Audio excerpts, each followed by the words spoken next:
es una buena pregunta. Déjeme decirles que en general los programas financieros del fondo no necesariamente involucran desembolsos. Lo que les decía durante el comunicado es que las autoridades no tienen planeado desembolsar. No va a haber un desembolso. Lo que quieren hacer las autoridades es usar el acuerdo de forma precautoria. O sea que no hay fecha planeada para un desembolso en particular. En todas las conversaciones que hemos tenido tanto en Washington como aquí en las últimas semanas sobre el programa económico de las autoridades no hay medidas específicas de salud y educación. Bueno, sí, se ha conversado muchísimo sobre el plan en general en el sector eléctrico y en ENE. De las conversaciones déjeme aclarar antes de comenzar, que es un plan estructural, de las conversaciones que hemos tenido con las autoridades sobre las políticas para darle sostenibilidad al sector en general y al ENE en particular. Se desprende que no son cosas que uno pueda solucionar solamente a través de la política tarifaria, no va por ese lado.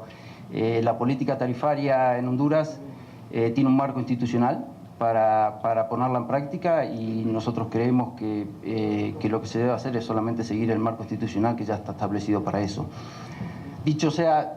Habiendo dicho eso, justamente el tema con el plan para el sector eléctrico y para ENE es que es algo mucho más estructural, polifacético, involucra muchas medidas e involucra a todos los actores relevantes en el sector.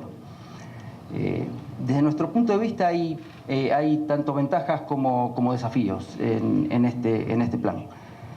Yo creo que la gran ventaja en el caso de Honduras es que el marco legal para la reforma del sector eléctrico ya lo tienen. Ha sido aprobado por el Congreso hace algunos años.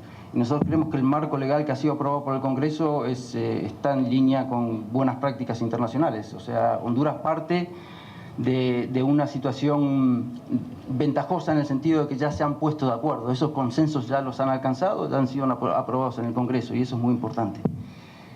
Por el lado de los desafíos, el tema es que es un plan complejo. Es un plan complejo y que tiene, por supuesto, riesgos de implementación y que debe ser aplicado con celeridad y muy enfocado. Como les decía, va a involucrar a todos los actores relevantes en el sector. La forma en que nosotros vemos este plan es como separada en dos bloques. Por un lado hay un bloque institucional y por otro lado un bloque más operativo y financiero.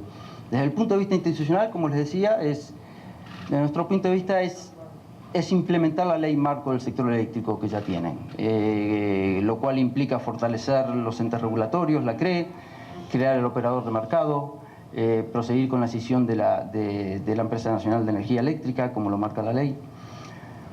Y en general son todas reformas que van a hacer que el sector eléctrico funcione de una manera en un marco con reglas que son internacionalmente razonables.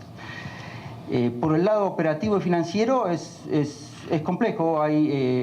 Como les decía, todos los actores tienen que estar involucrados. Hay un tema con la generación y yo creo que los atrasos en los últimos trimestres en los pagos de generación muestran que hay una necesidad de sentarse a conversar los temas de generación con todos los actores del sector, inclusive los actores privados. Luego hay un tema muy importante que es el tema de la reducción de pérdidas. Ese es un tema clave. Gran parte de los problemas financieros y de las presiones que el ENE está poniendo sobre las finanzas públicas está relacionado con niveles de pérdida muy grandes. En ese sentido, el gobierno tiene intenciones de sentarse a revisar ese contrato que tiene con la empresa EH para ver si el contrato tiene incorporado los incentivos necesarios para poder relanzar un plan de reducción de pérdidas agresivo, que es importante. Por el lado financiero, el objetivo de las autoridades es tratar de lograr un readecuamiento de la deuda del ENE, que es grande. Son unos 2.700 millones de dólares, incluyendo los atrasos. Lograr un readecuamiento para extender los plazos y reducir el costo de la deuda, principalmente apalancándose con garantías de organismos multilaterales. O sea que todos estos elementos, y son al menos 5, son algo complejo, pero nosotros vemos como un plan viable pero es un plan que requiere una implementación enfocada, disciplinada y rápida. Yo creo que para empezar a comenzar a hablar de este programa, yo creo que es importante considerar el contexto y de dónde partimos aquí en Honduras. En particular es importante porque el contexto internacional está empeorando, la economía global se está desacelerando. Ustedes sabrán, no les tengo que contar, que hay muchos países de la región que están teniendo dificultades severas en toda la región. En este contexto, yo quiero remarcar que Honduras arranca de una posición privilegiada, una posición que han sabido construir. Hay una situación macroeconómica estable en un contexto de crecimiento. Ese es justamente el mérito de políticas económicas que se han tomado en los últimos años, es mérito de las autoridades de Honduras. Y es importante remarcarlo, primero, por la cuestión del contexto regional del que les hablaba, y segundo, porque es un gran mérito, y pone el próximo programa también en el contexto de qué es lo que se quiere lograr.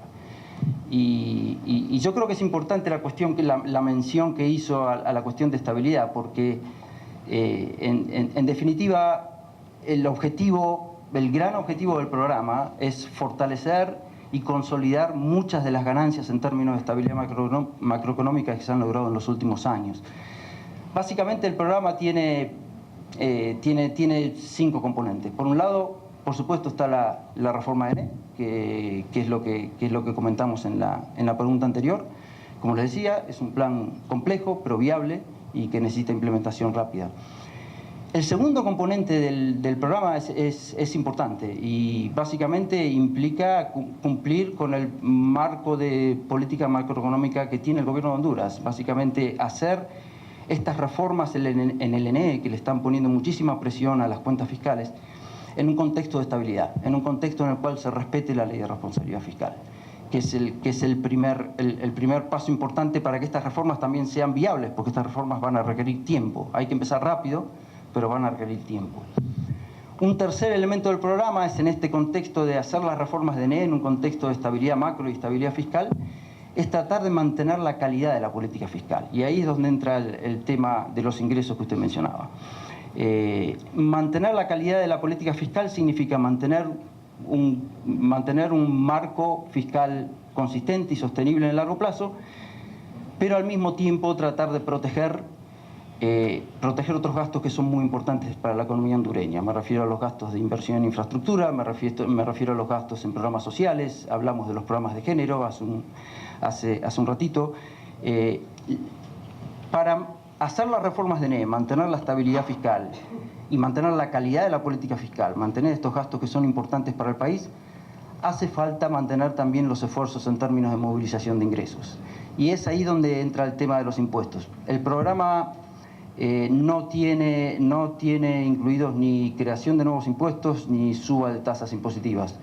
El programa que discutimos con las autoridades, lo que sí tiene incluido es una expansión de la base tributaria, y básicamente cómo se hace esa expansión de la base tributaria es básicamente revisando la cantidad grande de exoneraciones tributarias que hay en Honduras. Son grandes, son más altas que en el resto de la región, y hemos llegado a una confluencia de visiones con el equipo económico de que hay una necesidad de revisitarlas y ver cuál de ellas tiene sentido y cuál no.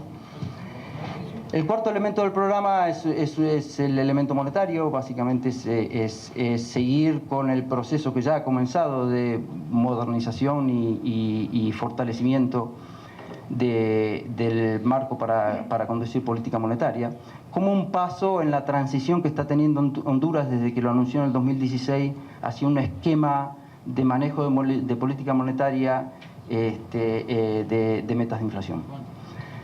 Y por último, el programa también le da prioridad a los temas de gobernanza, incluyendo temas de transparencia, incluyendo temas que van a mejorar el marco institucional en el cual se hace política macro. Estos temas de gobernanza, mejorar la gobernanza, tienen el potencial para mejorar la calidad de gasto, mejorar los marcos en los que se hace política económica y, muy importante, mejorar el clima de negocios, que va a ser muy importante para impulsar el crecimiento.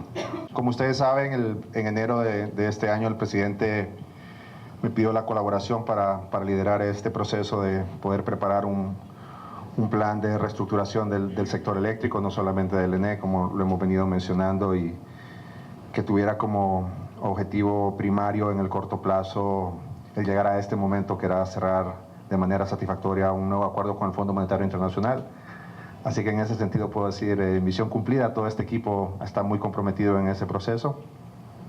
Como bien lo ha mencionado Esteban, este es un programa complejo, especialmente en el tema del sector eléctrico, y aquí quiero recordar algo que también él ha mencionado y que lo hemos platicado bastante con el señor presidente, y es que todos los actores que están en el sector tienen que hacer su trabajo. Yo no voy a ser ni gerente del ENE, ni ministro de Energía, ni presidente de la CRE, ni nada, siempre estoy colaborando en el tema de la coordinación y en el monitoreo de lo que va a ser el programa. Yo espero continuar en ese sentido, sin embargo el presidente tendrá que tomar algunas decisiones al respecto. Mi compromiso es y seguirá siendo, y lo es con este equipo, de seguir apoyando en este proceso. Obviamente en la medida que mi tiempo demande más enfocarse en los temas del programa, seguramente el presidente va a tomar una decisión al respecto, pero eso es algo que solamente le corresponde al presidente de la República. Mientras tanto seguimos trabajando. Esta es la primera etapa, hemos llegado a un acuerdo a nivel técnico. Falta una etapa que es muy importante, que es la aprobación por parte de las autoridades a lo interno del Fondo Monetario y posteriormente por parte del directorio. Así que en los próximos 2 meses seguiremos trabajando en esa dirección.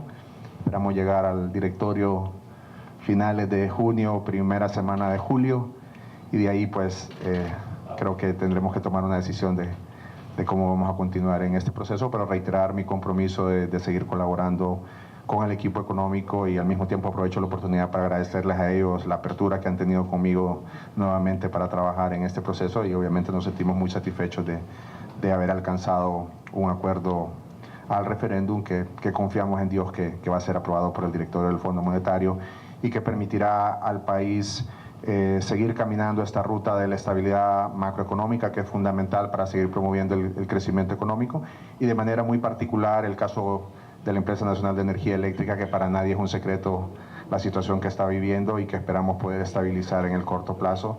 De nuevo, en mi rol de tratar de avanzar en los componentes que mencionó el jefe de misión.